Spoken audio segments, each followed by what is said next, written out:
Look at the screen, sir. Yes. That's you shooting him? Yes. Can you admit that you shot him in cold blood? Yes. You shot him again, didn't you? Yes. You ain't gonna be mayor either. You ain't gonna be mayor either.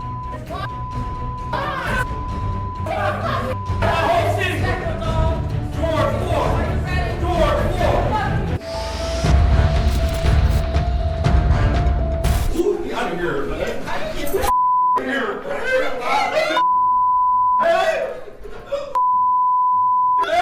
Robert Hughes stood in the courtroom awaiting his sentence, his future hanging in the balance. As the judge delivered the verdict, the weight of his crimes crashed upon him and the world held its breath. Witnessing this pivotal moment, the judge's voice thundered, announcing the damning sentence that would forever shape Robert Hughes' life. Holding a gun to people's head and terrorizing them is not a mistake. It is a crime. The gravity of his actions resonated in the courtroom, a chilling reminder of the consequences he faced. Kidnapping, I sentenced to 11 years, plus 3 years for the gun. Robert Hughes absorbed the judge's words, a mixture of shock and resignation etched upon his face. The weight of his choices settled upon him. Realizing the irreparable harm he had inflicted, the sentence pressed down upon Robert Hughes like an insurmountable burden. His past collided with this moment of reckoning, the full force of the law crashing upon him. In that silent courtroom, justice prevailed. Robert Hughes, once a predator lurking in the shadows, now faced a life confined behind prison walls. Remorse flickered in Robert Hughes' eyes, a glimpse of the man he could have been had he chosen a different path.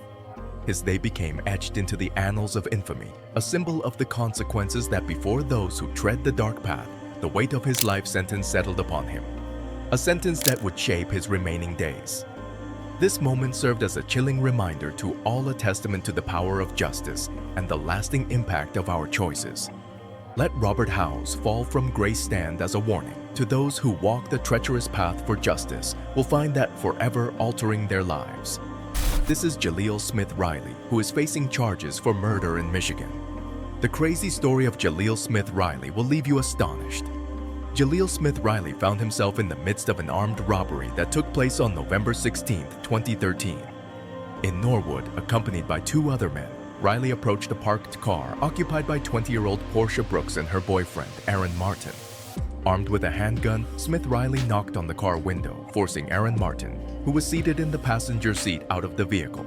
Julio proceeded to search Aaron's pockets and demanded his cash. Tragically, after taking every dollar Aaron had, Smith Riley callously ended his life with a shock to the head, causing permanent brain damage. But the horror didn't stop there. After shooting Aaron Smith, Riley leaned into the car and fired at Brooks, who was sitting inside. She was struck twice and tragically passed away 3 days later, while Aaron survived the shooting. He suffered severe injuries. There was a guy outside of the car who looked like he was bleeding from multiple spots. There's a lady in it, and she's bleeding. Before the judge announced the sentence, Portia's family had an opportunity to address the jury and confront the man who took their daughter away from them. Sharon Brooke entered the courtroom with a box containing her daughter's ashes, a poignant reminder of their devastating loss. She had an emotional breakdown in court. Portia, his mother, said that Smith Riley has ruined her life and taken away her identity as a mother of 3. This is what I have left because of his greed, his selfishness, his complete disregard of and disrespect of others and life. Sister Tina Marie Brooks also described her feeling towards the incident, in which she got emotional and stated that she wants Julio to be punished with maximum sentencing, as he is the reason why they have to spend life with Portia, and he should pay for this heinous crime. He wants parole, well, I want my sister. Let's trade it. I have to deal with life without Portia, so he should deal with life without parole. The courtroom was filled with raw emotions as Aaron, the survivor of the shooting, addressed the court.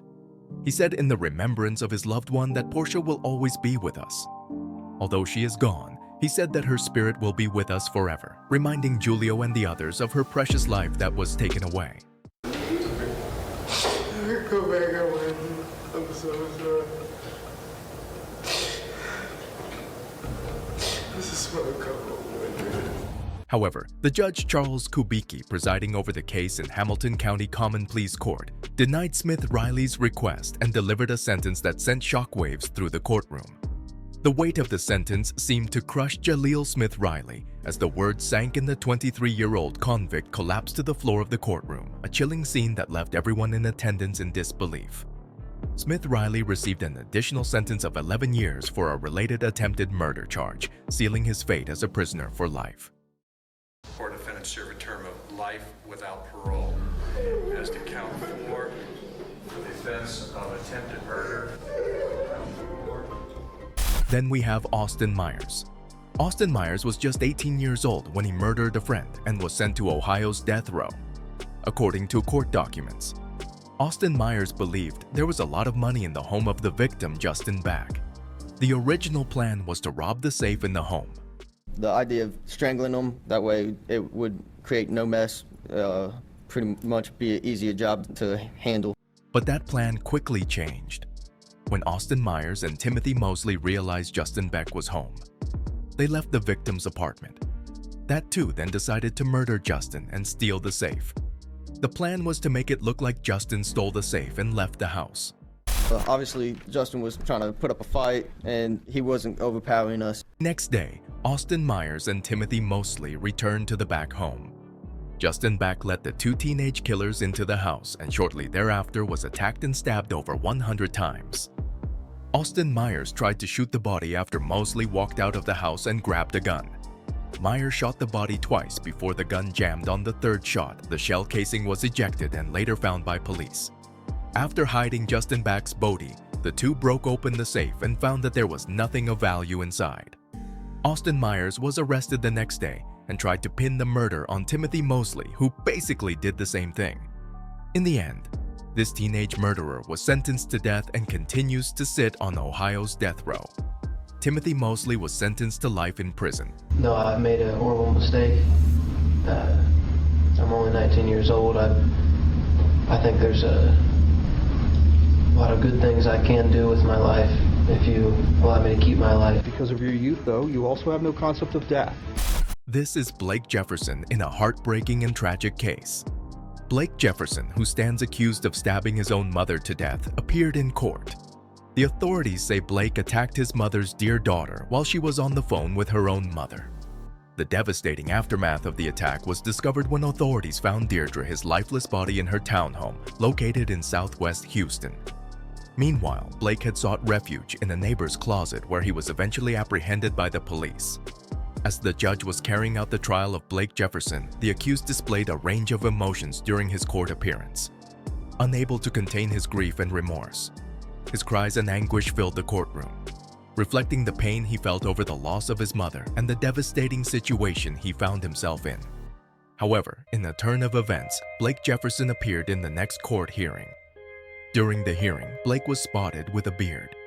He smiled and laughed after the judge rendered a verdict of him being not guilty by reason of insanity. This decision was met with support from Blake's family members, who have stood by him since his mother's tragic death. They described Blake as a brilliant, humble, and all-around talented young man. As a result of the verdict, Blake will be transferred to Vernon State Hospital, a mental health facility. Martez Abram was convicted on 2 counts of capital murder and 1 count of attempted murder. The charges stem from a July 2019 shooting that killed 2 Walmart employees and injured a South Haven police officer. Look at the screen, sir. Yes. That's you shooting him? Yes. And you admit that you shot him in cold blood? Yes. You shot him again, didn't you? Yes. Prosecutors as jurors to sentence Abram to death, which would require a unanimous vote. The defense requested a sentence of life in prison without the possibility of parole, citing Abram's mental condition at the time of the shooting as mitigating circumstances. The jury, however, came back and unanimously sentenced Abram to death. We, the jury, find the defendant, Martez Abram, guilty of capital murder in count 1. We, the jury, find the defendant, Martez Abram, guilty of capital murder in count 2. The jury deliberated for just over 50 minutes to convict Abram, but deliberations on the sentence lasted nearly 3 hours. They unanimously sentenced him to death for the killings of a 40-year-old Anthony Brown and 38-year-old Brandon Gals. The jury also found a robe should serve a life sentence for the attempted murder conviction. A judge will formally sentence Abram on a future date. In count 1, I will sentence you to death. Count 2, you will be sentenced to death. In count 3, you will be sentenced to life in the penitentiary. Abram, who will join 36 others on Mississippi's death row, was a Walmart employee himself, working for the grocer for about 20 years, according to a company spokesman. Michael Brady. This young man is not in a good state of mind. He killed 4 prison workers as he tried to escape the jail. Now you might have noticed this man has been a criminal before I stabbed him like 48 times. I hit Jeffrey heavily until he stopped the movie.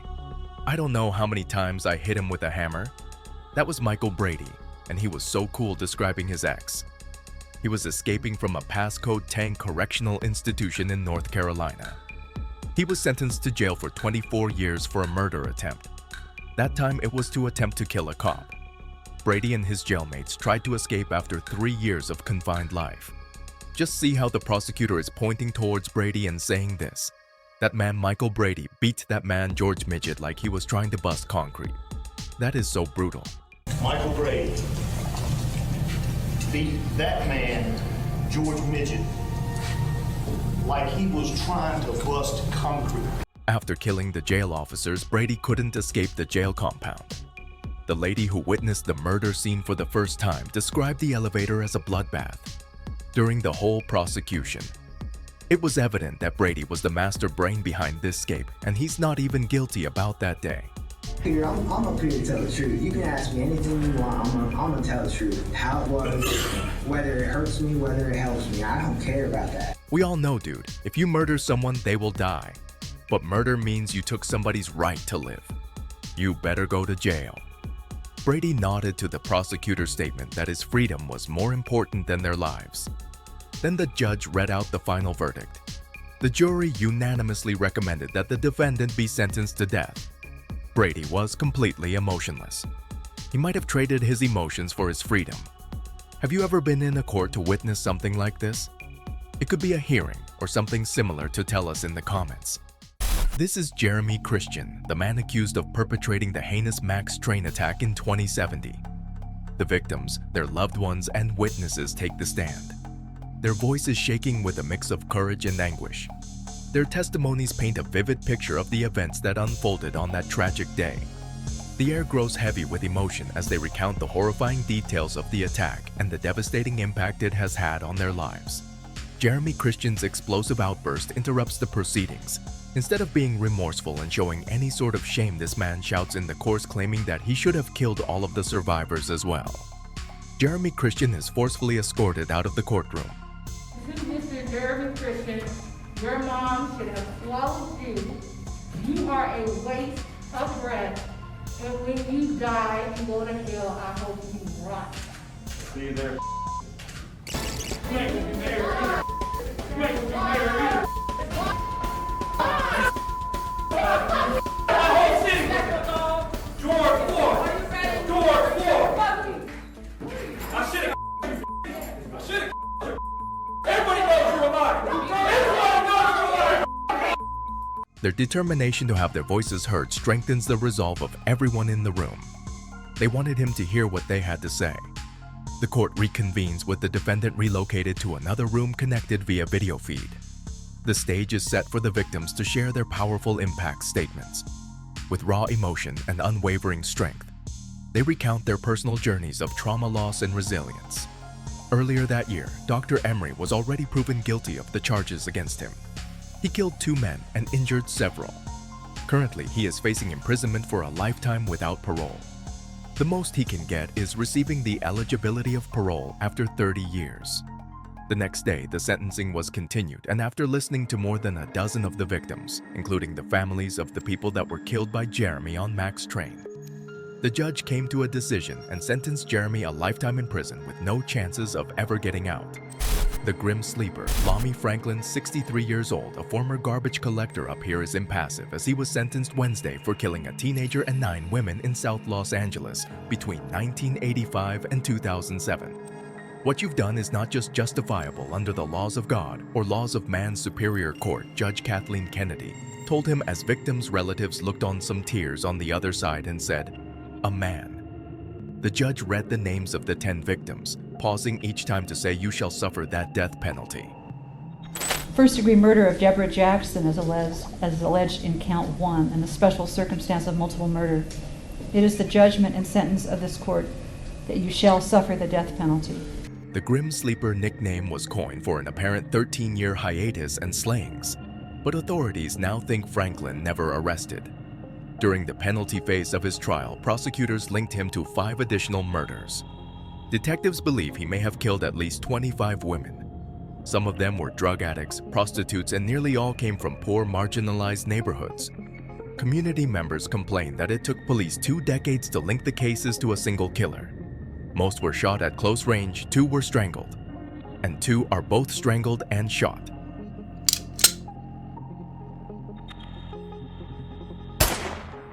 And of course, that case ended with several death sentences. This is Ariel Castro, the embodiment of pure evil. Behind these prison walls, he imprisoned 3 women, subjecting them to unspeakable horrors for over a decade. But today justice prevails as Castro finds himself confined to a cell destined to rot for eternity. Before his final imprisonment, his victims bravely confronted him. A shell night, a survivor faced her tormentor head-on in a momentary crack in Castro's facade. A flicker of emotion betrayed his heart and demeanor. I remember all the times that you came home talking about what everybody else did wrong and act like you wasn't doing the same thing. You said, "At least I didn't kill you." You took 11 years of my life away, and I have got it back. I spent 11 years in hell. Now your hell is just beginning. I will overcome all this that happened, but you will face hell for eternity. Mike declared her fearlessness, exposing Castro's twisted hypocrisy. She challenged his pious church attendance, juxtaposed with the unspeakable torture he inflicted upon that her words echoed with defiance and an unwavering demand for justice. Castro, desperate to evade consequences, pleaded guilty to countless charges, but his victims refused to be silenced. United in their harrowing experiences, Michelle Knight, Amanda Berry, and Gina De Jesus shattered Castro's claims of consent and pleasure, exposing the true magnitude of their suffering. The unveiling of Castro's House of Horror showcased the chains, filth, and restraints that held these women captive. His feeble attempts to conceal their existence crumbled beneath the weight of undeniable evidence. Now survivors Castro's victims choose privacy to heal and rebuild.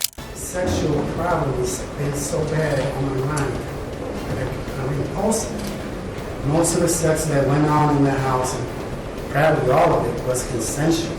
These allegations about being forceful on them, that is totally wrong.